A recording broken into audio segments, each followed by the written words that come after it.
दलाल साहब पे अब कोई काम तो है नहीं। जी। दलाल साहब पे अब कोई काम तो है नहीं। जी। काम ना होने की वजह से वो उल्टे सीधे बयान देते रहते हैं। होने की वजह से वो उल्टे सीधे बयान देते रहते हैं और उनको पता भी है कि वो 30,000 वोटों से जी। माननीय हमारे विधायक दीपक मंगला जी के द्वारा ही हार चुके हैं। और आगे भी 24 में भी मैं आपको बताता हूँ कि वो अच्छे संख्या में 30,000 से और ज़्यादा जी। उससे हारेंगे इस चुनाव को 24 में भी। और उनको पता भी है कि वो 30,000 वोटों से जी। माननीय हमारे विधायक दीपक मंगला जी के द्वारा ही हार चुके हैं। और आगे भी 24 में भी मैं आपको बताता हूँ कि वो अच्छे संख्या में 30,000 से और ज़्यादा जी। उससे हारेंगे इस चुनाव को 24 में भी। सबसे पहले तो मैं निकुंज भाई का और उनकी टीम का बहुत बहुत स्वागत करता हूँ कि जिन्होंने मुझे इसे लायक समझा कि अपने चैनल के माध्यम से इंटरव्यू देने के लिए। तो सबसे पहले मैं आपका बहुत बहुत धन्यवाद करता हूँ निकुंज भाई जी कि जो मेरा कार्यकाल चल रहा है, जी। जी। अभी ये नहीं कि हो गया, कार्यकाल चल रहा है। जी। तो उस कार्यकाल में मुझे सभी, चाहे विधायक हों जी। या छोटे से बूथ का कार्यकर्ता हो, पन्ना प्रमुख हो या तो हमारे शक्ति केंद्र प्रमुख हों, जिले की टीम हो, सभी का मुझे इतना प्यार और सहयोग मिला। उसकी बदौलत ही मैं भारतीय जनता पार्टी को मैं पन्ना प्रमुख तक, मैं नीचे तक, जो हमारे माननीय पहले हमारे प्रदेश अध्यक्ष थे ओम प्रकाश धनखड़ जी, उनके नेतृत्व में और हमारे माननीय मुख्यमंत्री मनोहर लाल खट्टर जी के नेतृत्व में हम पन्ना प्रमुख तक हम अपने कार्यकर्ता बनाए हमने और कार्यकर्ताओं की पूरी फौज हमने खड़ी की। तो उसमें सभी का सहयोग, इतना सभी मुझे विधायकों का, माननीय केंद्रीय मंत्री चौधरी कृष्णपाल गुर्जर जी का और तीनों विधायक हमारे दीपक मंगला जी, इधर जगदीश नायर जी, प्रवीण डागर जी और सभी पार्टी के वरिष्ठ कार्यकर्ताओं का, पूर्व जिलाध्यक्षों का मेरे साथ बहुत अच्छा सहयोग रहा। और अब भी उनका पूरा सहयोग, मुझे कभी भी कोई भी क्षेत्र में ऊपर से पार्टी का कोई निर्देश होता है, कोई भी कार्य आता है पार्टी के लिए, तो सभी मिलजुल के, चाहे हमारा किसी मोर्चे का प्रोग्राम है या हमारा किसी प्रकोष्ठ का प्रोग्राम है या जिले स्तर पर कोई रैली का प्रोग्राम है या कोई भी प्रोग्राम पार्टी की ओर से ऊपर से आते हैं या बूथ स्तर पर कोई कार्यक्रम भी है, जैसे हमारी मन की बात का प्रोग्राम होता है, तो बूथ स्तर का कार्यकर्ता भी मेरे साथ हर वक्त खड़ा रहता है। और उनके आशीर्वाद और प्यार की वजह से आज मैं पूरे, समझो कि आप सबकी वजह से, सबके आशीर्वाद की वजह से, सबके सहयोग की वजह से मैं आज जो अपना जिलाध्यक्ष का जो मेरा टर्म चल रहा है, तो उसको मैं बखूबी आप सबके सहयोग से निभा रहा हूँ। अच्छा प्रधान जी, बात की जाए लगभग कितने कार्यकर्ता पलवल जिले में आपके नेतृत्व में भारतीय जनता पार्टी से जुड़े? मैं तो एक पार्टी का छोटा सिपाही हूँ और कार्यकर्ता हूँ। और कार्यकर्ता, भारतीय जनता पार्टी की ऐसी पार्टी है कि किस कार्यकर्ता को कहाँ से उठाकर कहाँ पहुँचा दे। कि जब मुझे जिलाध्यक्ष बनाया गया था तो मुझे भी ऐसा लगता था कि भाई, लोग कहते थे कि भाई ये कौन से कार्यकर्ता है, कभी मैं मेन फ्रंट पर नहीं रहा, नहीं कभी अखबार में नामबाजी या कहीं भी। और जिस दिन मुझे कार्यकर्ता बनाया तो कुछ लोगों की ये संशय था कि भाई ये इस पद को निभा पाएंगे कि नहीं निभा पाएंगे। तो मुझे जैसा प्यार मिला, कि जिस तरह से सभी कार्यकर्ताओं को सहयोग और प्यार मिला, तो मैं भरोसे के साथ कह सकता हूँ कि मैं उन बातों पर खरा उतरा हूँ कि सभी विधायकों का और सभी कार्यकर्ताओं का। और जो मैंने कार्यकर्ता जोड़े हैं, तो मैंने शक्ति केंद्र की टीम बनाई है, बूथ की टीम बनाई है, त्रिदेव बनाए हैं। उसके बाद हमने पन्ना प्रमुख की बूथ स्तर पर हमने बूथ की कमेटी बनाई है। तो और इधर हमने पन्ना प्रमुख के भी हमने पूरे अपने पूरे जिले के अंदर हमने तीनों पन्ना प्रमुख सम्मेलन पलवल में, होडल में और हथीन में आप सबने देखे होंगे कि कितने अच्छे। और तो हमने पन्ना प्रमुख तक भी हमने कार्यकर्ताओं को जोड़ा है। अच्छा प्रधान जी, पन्ना प्रमुख सम्मेलन की आपने बात की, बात को करूं हथीन विधानसभा क्षेत्र में, जब आपका पन्ना प्रमुख सम्मेलन आयोजित हुआ तो वहाँ भारी मात्रा में लोगों में रोज देखने को मिला और सम्मेलन के दौरान जो है लोगों ने हंगामा भी किया, उनकी समस्याओं का निदान नहीं हो रहा था। जब वहाँ पर पन्ना प्रमुख सम्मेलन हो रहा था हथीन के अंदर, तो कुछ सभी लोगों को, जैसे गांव में भी पता चला था कि भाई हमारे मंत्री जी, हमारे प्रदेश अध्यक्ष जी और सभी विधायकगण वहाँ पर आ रहे हैं, तो कुछ लोगों की समस्या थी, बिजली की समस्या थी। उस दौरान गर्मी का टाइम था, तो लोग उससे परेशान थे। तो कई बार ऐसा हो जाता है कि भाई पीछे से भी थोड़ा बहुत बिजली की कट रहती है, और या कुछ मतलब कोई ट्रांसफार्मर जल जाए या कुछ कोई दिक्कत हो जाए, तो उस समस्या का निदान करने के लिए सभी विधायक भी करते हैं, हमारे प्रवीण डागर जी भी हर वक्त लगे रहते हैं। तो उस दौरान कुछ लोग वहाँ पर समस्याओं को लेकर के वहाँ पर आए। वो हमारे पन्ना प्रमुख के कार्यकर्ता नहीं थे, जी परंतु वो भारतीय जनता पार्टी से जुड़े हुए, उनका भाव था कि भाई हम भारतीय जनता पार्टी के साथ जुड़े हैं, तो हम अपनी समस्याओं को अपने मंत्री जी के सामने, हमारे प्रदेश अध्यक्ष जी के और विधायक जी के सामने रखें। तो उन्होंने अपनी समस्या को वहाँ पर रखा। तो उस समस्या का हमारे माननीय प्रदेश अध्यक्ष और माननीय मंत्री जी ने उस समस्या का वहीं पर ही हमने मंत्री जी ने भी जी रंजीत चौटाला जी को फ़ोन किया, एससी को फ़ोन किया, तो उनकी समस्या का वहाँ पर निदान उन्होंने साथ-साथ करवाया। अच्छा प्रधान जी, बात करें भारतीय जनता पार्टी की, सरकार देश प्रदेश में पिछले 10 वर्षों से 10 वर्ष होने को जा रहे हैं, 9 वर्षों से सत्ता की सवारी छोड़ और विपक्ष की सवारी भारतीय जनता पार्टी के कार्यकर्ता भारी मात्रा में कर रहे हैं। पूर्व समय में चाहे वो मंदी बैसला हो, अभी हाल ही में कल जो है सुखबीर फौजी, जैसा कि आपके पूर्व सैनिक प्रकोष्ठ के पूर्व अध्यक्ष रहे, आखिरकार प्रधान जी क्या कारण है भारी संख्या में सत्ता छोड़कर विपक्ष की गोद में भारतीय जनता पार्टी के कार्यकर्ता बैठ रहे हैं? मनदीप बैसला जी थे, तो मैं आपको बताना जी चाहता हूँ कि मनदीप बैसला जी को मेरी जो का टीम बनाई हुई जी थी, जी उसमें उन पर कोई भी ज़िम्मेवारी नहीं थी। जी एक पहले उन पर क्या ज़िम्मेवारी थी कि जी मुझे इस ये बारे में नहीं पता कि उन पर क्या ज़िम्मेवारी थी या नहीं थी, कि भारतीय जनता पार्टी के साथ, और वो बहुत अच्छे कार्यकर्ता थे। वो किसी क्या कारण रहा है कि जी मेरी भी उनसे बात हुई, और मेरे से तो अब भी बात कई बार होती रहती है, कहीं मिल जाते हैं, नमस्ते, राम राम सब होती है। तो वो हमारे कार्यकर्ता पहले भी थे, और ऐसा नहीं है कि चलो किसी नाराजगी की वजह जी से उनका बदल गया है। तो मैं आपको ये भी विश्वास दिलाना चाहता हूँ कि आने वाले 2024 के चुनाव में वो हमारे साथ, भारतीय जनता पार्टी के साथ एक काम जी करेंगे और वो रहेंगे। और जो सुखबीर जी फौजी जी जी की जी कह रहे हैं बात, वो मेरे इस टर्म में, कि जो अब जिस टर्म में जो चल रहा है मेरा जिलाध्यक्ष जी का, इस टर्म में उन पर वो कोई भी उन पर जिम्मेवारी नहीं थी। उनकी भी मुझे ये नहीं पता कि वो कौन से टर्म में, जी 14 में थे कि कब थे, उन पर कब ये दायित्व रहा कि जो वो लिख रहे हैं कि भाई मैंने पद छोड़ा है, कि भाई छोड़ करके और मैं उसमें जॉइन कर रहा हूँ, तो वो गलत कह रहे हैं। कि मेरे इस टर्म में कोई भी, मेरा एक भी, मैं आपको ये भी विश्वास दिलाना चाहता हूँ निकुंज भाई, कि जो भी हमारे कार्यकर्ता, मेरी टीम जो बना रखी है जी जी मैंने, एक भी कार्यकर्ता भारतीय जनता पार्टी का अगर सच्चा सिपाही है और कार्यकर्ता है जो मेरी टीम में बना हुआ है, एक भी कार्यकर्ता किसी को भी, चाहे कोई कितनी बड़ी ताकत है, कि वो उन बंदों को अपनी भारतीय जनता पार्टी से टस से मस नहीं कर सकता। अच्छा, अ, भाई प्रधान जी, बात की जाए कुछ दिन पूर्व पत्रकार वार्ता के दौरान पूर्व मंत्री करण सिंह दलाल ने एक दावा किया कि जल्दी ही भारतीय जनता पार्टी का संगठन और बूथ के कार्यकर्ता पन्ना प्रमुख कांग्रेस में शामिल होंगे, क्या कहना चाहेंगे उसको?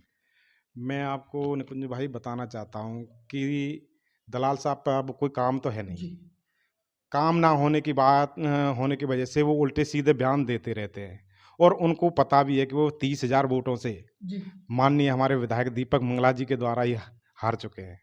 और आगे भी 24 में भी मैं आपको बताता हूँ कि वो अच्छे संख्या में, 30,000 से और ज़्यादा जी उससे हारेंगे इस चुनाव को 24 में भी। और जो बातें वो करते हैं कि भाई पन्ना प्रमुख के कार्यकर्ता, वो जी कार्यकर्ता, वो आज तक अपना संगठन खड़ा नहीं कर पाए। वो संगठन खड़ा नहीं उन्होंने कभी नहीं, जिलाध्यक्ष बने जी उनके, मैंने देखा है कि कितने दिन से उनका कोई जिलाध्यक्ष नहीं बना है, कोई संगठन नहीं है। इन बातों से करने से कोई फायदा नहीं है, कि जो उल्टी सीधी बातें करने के, वो अपने विकास के काम गिनवाएं, क्षेत्र में जाएं। मैं कहता हूँ, मैं उनको भी शुभकामना देता हूँ कि भाई वो क्षेत्र में जाके जी अपने अपने विकास के बारे में बताएं। वो हमारे संगठन के ऊपर उंगली उठाने से पहले वो अपनी तरफ उंगली करके जी बात करें कि भाई हमने संगठन कहा। भूपेंद्र सिंह हुड्डा जी ने बयान दिया था कि हम ब्राह्मण समाज से वो बनाएंगे, दूसरे दिन उनका प्रदेश अध्यक्ष बयान देते हैं, कहते हैं कि भाई ये कोई भी एक आदमी, व्यक्ति निर्णय नहीं कर सकता। जब उनको किसी अपने नेतृत्व पर किसी को भरोसा नहीं है, तो वो संगठन की बात बीजेपी से ना करके वो अपने आप से बातें करें और अपने बारे में खुद सोचें कि भाई हमें संगठन खड़ा करना है। तो अब मुझे अच्छी, मैं तो उनको और शुभकामना देना चाहता हूँ कि वो अपना संगठन पन्ना प्रमुख क्या, वो हर घर से अपना कार्यकर्ता खड़े करें। मैं तो उनको और शुभकामना देना चाहता हूँ कि भाई वो गांव गांव में जाएं और अपनी जो विकास उन्होंने किए हैं उनके बारे में बताएं, कि हमने जो विकास किए हैं वो सबके सामने हैं। आपने देखा होगा कि जो एलिवेटेड पुल है, जी यूनिवर्सिटी है, कॉलेज हैं, हमारे मंगला जी ने, हमारे जगदीश नायर जी ने, दीपक मंगला जी ने प्रवीण डागर जी ने, जितने हर विधानसभा में कि भाई कॉलेज बनाए हैं और हॉस्पिटल बनाए हैं। और आप देखते हैं कि यमुना का पुल, यमुना हसनपुर में यमुना पुल, मैं बताता हूँ कि मेरे हसनपुर के अंदर, मेरा गांव रामगढ़ गांव पड़ता है हसनपुर में, तो वहाँ मैंने देखा है कि भाई कभी 70 साल से वहाँ पर कि बस स्टैंड नहीं था, जहाँ बस के लिए भाई वो लोग इंतजार कर सकें। वहाँ बस स्टैंड का निर्माण किया, वहाँ पर रेस्ट हाउस का निर्माण हुआ है, वहाँ अभी हॉस्पिटल का निर्माण चल रहा है, वहाँ पर यमुना पुल का निर्माण चल रहा है। तो इतने काम चल रहे हैं। और सड़कों की भी मैं बताना चाहता हूँ कि 1 महीने के अंदर आप पूरी पलवल जिले की सड़कों को एकदम चकाचक देखोगे, कहीं आपको सड़कों में कहीं गड्ढे नहीं दिखेंगे। तो प्रधान जी, आपने बात की कि इतने वो पुल बना, कॉलेज बने। पलवल विधानसभा क्षेत्र की बात करूं तो पुल की समस्या, रसुलपुर फ्लाईओवर, अनगिनत मौतें हो चुकी हैं। और वहीं उसी क्षेत्र के अंदर गर्ल्स कॉलेज है बड़ौली में, वहाँ शिक्षकों की कमी है। और क्या कहना चाहेंगे, पुल को लेकर के 5 साल हो गए, केंद्रीय मंत्री कृष्णपाल गुर्जर जी का जो दावा है वो भी जो है कहीं ना कहीं झूठा साबित हो चुका है। हमारे माननीय मंत्री कृष्णपाल गुर्जर जी ने, माननीय मुख्यमंत्री जी ने जी और हमारे विधायक जी ने, उसमें मैं मानता हूँ कि उसमें देरी जी हुई है। और बहुत कारण रहे हैं, कभी बारिश के कारण, कभी कोरोना का कारण, कभी और भी जो डिपार्टमेंट के जो एनओसी लेनी होती है, कई कारण होते हैं कि भाई जिनकी वजह से वो जी मामला लेट हुआ। उसके लिए भी हम भी इस बात को मानते हैं कि भाई देरी हुई है। परंतु अब मैं आपको विश्वास दिलाना चाहता हूँ कि जल्दी उसका काम पूरा होने वाला है। और उस देरी के लिए हमें क्षेत्र की जनता से उसके लिए मैं क्षमा भी मांगना चाहता हूँ कि भाई जो देरी हुई है, कि उसके लिए ये नहीं है कि हाँ, कोई भी हमारे माननीय मंत्री जी, हमारे विधायक जी, कि वो उनकी ये इच्छा नहीं है कि भाई पुल, भाई जो हमारे वोटर हैं, सपोर्टर हैं, तो परेशान तो हम निकलना तो हमको भी पड़ता है, कि मंत्री जी को भी निकलना पड़ता है, विधायक जी को भी निकलना पड़ता है, और हमको भी संगठन के काम के लिए जाना पड़ता है, तो हमको भी घूमने के जाने पड़ता है। तो इस बात की मैं मानता हूँ कि भाई देरी हुई है, परंतु देरी कहते हैं नहीं, देर आए दुरुस्त आए। तो परंतु ऐसा है कि जब लोग इसकी भी बात करते थे तो वो एलिवेटेड पुल बन रहा था, अरे ये कब बन कर चुकेगा और ये होगा। आज सब उस लोग उस पर जब उतरते हैं तो सब जनता खुश है, कि कहते हैं कि भाई बहुत अच्छा कार्य किया है, कि एक बहुत शानदार काम किया है, कि आज कहीं पलवल के अंदर जाम की स्थिति नहीं है। तो मैं मानता हूँ देरी हुई है, परंतु जल्दी उस पर पूरा होने वाला है और सभी को इसका लाभ मिलेगा और कहीं कोई दिक्कत नहीं आएगी। जी प्रधान जी, बात करें जैसा भी आपने भी बताया, लगातार हम भी देखते हैं कि जब चरण सिंह तेवतिया ने जिलाध्यक्ष का दायित्व संभाला तो एक ये वो था कि चरण सिंह तेवतिया जो कभी फ्रंट पे नहीं रहे, कहना चाहूँगा एक तरह से पैराशूट से उतारा हुआ जिलाध्यक्ष आपको साबित करने का प्रयास किया गया। चरण सिंह तेवतिया बतौर पेशे से एक शिक्षक रहे, एक स्कूल संचालक है। दर्शक जानने के उत्सुक हैं, आखिर कब चरण सिंह तेवतिया भारतीय जनता पार्टी में शामिल थे हुए, और कब कब ऐसा चमत्कार हुआ, चरण सिंह तेवतिया जो फ्रंट पर दिखने वाले कार्यकर्ता नहीं थे, ऐसे व्यक्ति चरण सिंह तेवतिया आज भारतीय जनता पार्टी के जिलाध्यक्ष हैं। निकुंज भाई जी, मैं आपको बताना चाहता हूँ आपके चैनल के माध्यम से, कि जब हमारे माननीय विधायक दीपक मंगला जी युवा मोर्चे के जिलाध्यक्ष जी थे, तो मैं उस दौरान हसनपुर मंडल जी का जी युवा मोर्चे का मंडल अध्यक्ष था। जी मैं युवा मोर्चे का जिले का महामंत्री रहा। जी उसके बाद मैं प्रदेश कार्यकारिणी का सदस्य रहा जी युवा जी मोर्चे में। उसके बाद मैं पार्टी में जिले का उपाध्यक्ष रहा जी जनरल बॉडी में। तो बहुत दायित्वों पर मैंने काम किया है और मैं बूथ स्तर से ही मैंने जी कार्य किया है, कि ये भारतीय जनता पार्टी का कभी भी ये नहीं सोचता कार्यकर्ता, जो कार्यकर्ता होता है, कि वो ये नहीं सोचता कि भाई मैं फोन कैमरे के सामने आऊं या मेरा अखबार के अंदर नाम आए। और आपने देखा होगा कि हमारे माननीय अभी प्रदेश अध्यक्ष जी श्री नायब सिंह सैनी जी, आपने देखा होगा वो भी एक बूथ स्तर से कार्यकर्ता जी उठ जी करके आज पूरे हरियाणा के प्रदेश अध्यक्ष बने हैं। वो जिलाध्यक्ष रहे थे, इधर प्रदेश का युवा मोर्चे में प्रदेश कार्यकारिणी के सदस्य रहे, वो किसान मोर्चे में भी काम किया उन्होंने, और फिर टिकट मिलने के बाद मंत्री बने, मंत्री के बाद सांसद बने, और आज हरियाणा के प्रदेश अध्यक्ष बने। तो भारतीय जनता पार्टी के कार्यकर्ता, सच्चा सिपाही जो होता है, उसको ये नहीं कि भाई उसे वो कैमरे के सामने आए या उनका फोटो खींचे या अखबार में नाम आए, वो लगातार कार्य करता रहता है। और पार्टी की बहुत निगाहें होती हैं कि भाई वो अपने जी कार्यकर्ता को सम्मान देने के लिए। मैं आज भारतीय जनता पार्टी और सभी अपने वरिष्ठ नेताओं का बहुत बहुत धन्यवाद करता हूं, कि जिन्होंने मुझे ये सम्मान दिया, और सब लोगों ने जो कार्यकर्ताओं का मुझे प्यार मिला, और आगे मुझे ये प्यार मिलता रहेगा और मिल रहा है। और अभी हमारे माननीय प्रदेश अध्यक्ष जी हमारे जी। परसों 8 तारीख को जी। महाराणा प्रताप भवन में आ रहे हैं, तो उस प्रोग्राम को मैं आपको भी मैं आमंत्रित करता हूं कि आप भी उस दिन आएँ और उस प्रोग्राम को, भव्य प्रोग्राम को देखें कि आपको उस दिन भी अंदाज़ा लग जाएगा कि भारतीय जनता पार्टी पहले भी मजबूत थी, अब भी मजबूत है और 2024 के लिए भी तैयार भारतीय जनता पार्टी का एक-एक कार्यकर्ता तैयार है। उस दिन उस भव्य प्रोग्राम को आप देखना कि हम जिस तरह से उनका स्वागत, और जो पहली बार बनने के बाद वैसे तो आते रहे हैं जी, वो जी। बहुत बार, कि पहले मेरे स्कूल के अंदर भी, विद्यालय के अंदर भी हमारे माननीय प्रदेश अध्यक्ष कई बार आ चुके हैं, यहाँ बीजेपी की मीटिंग लेने के लिए भी कई बार आ चुके हैं, परंतु बनने के बाद पहली बार आ रहे हैं, तो वो बहुत भव्य आयोजन किया जा रहा है और उनका स्वागत समारोह सभी कार्यकर्ता, एक एक कार्यकर्ता को बहुत खुशी है कि हमारे प्रदेश अध्यक्ष जी आ रहे हैं, तो हम अब उनका स्वागत बहुत भव्य तरीके से करें।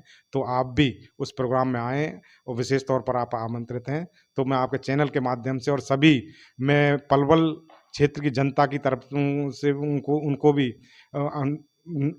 उनसे भी मैं रिक्वेस्ट करता हूँ कि वो भी आकर के उनका, हमारे माननीय प्रदेश अध्यक्ष जी का भाषण सुने और उनके जो भी योजना हमारी सरकार की चली हुई हैं उनके बारे में वो बताएंगे, तो उनके आकर के वहाँ आकर के उनका मनोबल बढ़ाएं और आगे बढ़ें। प्रधान जी, एक आखिरी सवाल, प्रदेश अध्यक्ष की बात करें तो हाल ही में ओम प्रकाश धनखड़ जी की बदल कर उनको राष्ट्रीय सचिव बनाया गया और नायब सैनी जो हैं वो प्रदेश के अध्यक्ष बनाए गए।